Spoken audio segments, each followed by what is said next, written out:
পিন্টু না না তোর গুগলের জিজ্ঞাসা করতো এই জিলাপি মহিলা না পুরুষ? এটা আবার গুগলে জিজ্ঞেস করার কি দরকার আছে? জিলাপি অবশ্যই মহিলা। এই জিলাপি কিভাবে মহিলা হলো আমারে বুঝাও তো একটু। কে জিলাপি খাইতে যেমন মিষ্টি, মহিলারাও তেমন কথা কয় মিষ্টি মিষ্টি। হ্যাঁ ঠিক কইছস। তারপরে দেও জিলাপির মধ্যে যেমন প্যাঁচ, মহিলাদের মধ্যেও তেমন প্যাঁচ থাকে।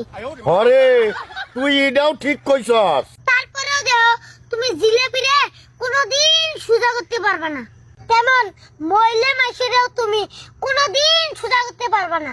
আরে তুই এটাও ঠিক কইছস। যেমন নানীরা তুমি আজ পর্যন্ত সোজা করে পারলে না। নাতি তুই চমৎকার একটা উদাহরণ দিছিস। দেখতে হবে না নাতিরে কার। তুই আমার নাতি, থ্যাংক ইউ। না না, থ্যাংক ইউ না দিয়ে